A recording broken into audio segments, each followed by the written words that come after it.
देखिए, रामपुर और आज़मगढ़ पार्लियामेंट के जो बाई इलेक्शन के नतीजे आए, उससे एक बात साफ ज़ाहिर होती है कि समाजवादी पार्टी में ना तो काबिलियत है ना अहलियत है बीजेपी को शिकस्त देने के लिए। और मैं उत्तर प्रदेश के अल्पसंख्यक समाज, दलित और मुसलमानों से, और ख़ास तौर से हिंदी हार्टलैंड के मुसलमानों से अपील करूँगा कि वो अपने वोट को ज़ाय ना होने दें और ऐसे निकम्मी पार्टियों का साथ ना दें जो बीजेपी को हरा नहीं सकते। वो सिर्फ आपको धोखा देकर आपका वोट हासिल कर लेते हैं और नतीजा ये निकलता है कि बीजेपी जीत जाती है। अब जब आज़मगढ़ में 2019 के पार्लियामेंट के चुनाव में अखिलेश यादव ने 1,60,000 की मेजॉरिटी से उस पार्लियामेंट सीट को जीता था, अब आप हार जाते हैं 8,000 वोट से। कौन जिम्मेदार है इसका? तो इससे बात साफ जाहिर हो रही है कि समाजवादी पार्टी में ना काबिलियत है, ना अहलियत है, ना ताकत है कि वो भाजपा को शिकस्त दे सकें। इसीलिए हम अपील करते हैं ख़ास तौर से मुसलमानों से कि अपने वोट को ज़ाय होने ना दें। और दूसरी बात यह है कि अब ये 2 आज़मगढ़ और रामपुर की पार्लियामेंट सीट से बीजेपी जीत गई, कौन जिम्मेदार है इसका? किसको आप बोलेंगे कि बी टीम, सी टीम, डी टीम, ई टीम बोलेंगे? किसको वोट कटवाओ बोलेंगे? महाराष्ट्र में वहाँ पर शिवसेना के 40 विधायक भाग गए, किसको जिम्मेदार करार देंगे वहाँ पर आप? इसीलिए हम कह रहे हैं कि वो जो लोग ये सब बातें करते हैं, मुसलमानों को ख़ास तौर से सोचना चाहिए कि वो अपने वोट का सही इस्तेमाल करें, अपनी एक आज़ाद इंडिपेंडेंट पॉलिटिकल लीडरशिप को बनाएं, और उसकी ज़रूरत है आज भारत में। जैसा आपको बी टीम का कहा जाता है, तो बस ये थे बी टीम, आप तो खुश होंगे फिर इस रिजल्ट से? नहीं, मुझे इस बात की तकलीफ़ है कि भाजपा जीत गई, यकीनन मुझे तकलीफ़ है। और मुझे पहले से अंदाज़ा था, बल्कि जो मीडिया के जानकार लोग हैं जो हमसे ऑफ द रिकॉर्ड बात किए थे, हमसे कह रहे थे कि नहीं हो पाएगा, समाजवादी पार्टी से नहीं जीत पाएंगे। इतना अहंकार अखिलेश यादव का कि जिस पार्लियामेंट सीट से उनके पिताजी एमपी थे, फिर वो बने, आप वहाँ पर जाते भी नहीं लोगों को बताने के लिए कि वो क्यों इलेक्शन नहीं लड़ रहे हैं। इतना अहंकार। यकीनन हमको तकलीफ है कि भाजपा जीत रही है, मगर भारत के और ख़ास तौर से उत्तर प्रदेश के मुसलमानों से अपील करें कि अपनी सियासी पहचान को बनाएं, अपने मुक़द्दर के फैसले खुद करेंगे आप। वरना आप इसी तरह होगा कि भाई पहले मुलायम सिंह, फिर अखिलेश, अब उनके चचाजाद भाई, अब दोबारा कौन आएगा?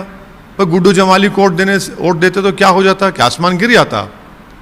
और यादव वोट खुद डिवाइड हो गया वहाँ पर, और आप मुसलमानों को बोलते हैं कि अरे भाजपा को हराना है। अरे भाई, आप नहीं हरा पाएंगे भाजपा को। हम ये बात विधानसभा के चुनाव में कह चुके हैं।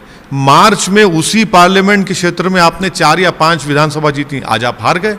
आप ये कहना चाहते हैं कि बीजेपी की जीत नहीं, अखिलेश के अहंकार की हार है? दोनों भी है, दोनों भी। देखिए, बीजेपी भाजपा जीत रही है इसलिए रही है क्योंकि इन पार्टीज़ में ना काबिलियत है, ना अहलियत है, ना वो करेज ऑफ कन्विक्शन जो बोलते हैं अंग्रेजी में, ना इंटेलेक्चुअल ऑनेस्टी को वो भाजपा को हरा पाएंगे। इसीलिए तो भाजपा जीत रही है। और मुसलमानों को डरा कर, फुसला कर और ये बताना चाहते हैं कि मुसलमान का गुलाम है। आप बताइए कैसे जीत गए वहाँ पर भाजपा? ये मेरा सवाल उन लोगों से जो मुझ पर उंगलियां उठाते हैं, आप बताइए कौन जिम्मेदार है उसका?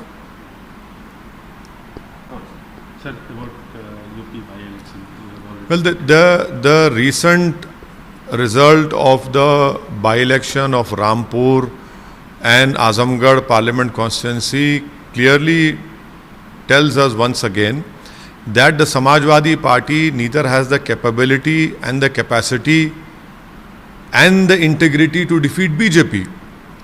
And I would request the minorities and Dalits, especially the Muslims, to please look at this result. They must now try to establish their own independent political leadership. Do not waste your vote. By creating your own independent political leadership, you will be solving your problems. There will be someone to fight and ask when your houses are being demolished for no reason whatsoever, when your young children are being beaten up black and blue in a police station. There is no one to ask. So this Muslims are not servants or ghulams of the so-called secular parties. And that is why we see that Samajwadi Party could not defeat BJP in Azamgarh and in Rampur. In Azamgarh in 2019, Mr. Akhilesh Yadav won with a majority of nearly 1,60,000 votes. Now you lose with 6,000 votes. It is very unfortunate that BJP has won. It has won because the Samajwadi Party and the so-called secular parties are no match for BJP, and it is high time that the Muslims should now work hard to create their own independent political leadership, which is the need of the hour. Our houses are being demolished for no reason whatsoever. Our young children are being beaten up black and blue in police custody. So this is very important, and someone must stand up and raise these questions, which these secular parties will never raise this question. And the last important point, now who will be blamed for the victory of BJP? I did not contest over there. My party did not contest. You have made false allegations against me. This is the proof which I have been saying, that these so-called secular parties, Samajwadi Party, cannot defeat BJP. Now you have some Shiv Sena's 40 MLAs joining BJP. Who's responsible for that? So these are the things which I hope that the Dalits and the minorities, especially the Muslims, would apply their mind and find answer to this important question, which is to create their own independent political leadership.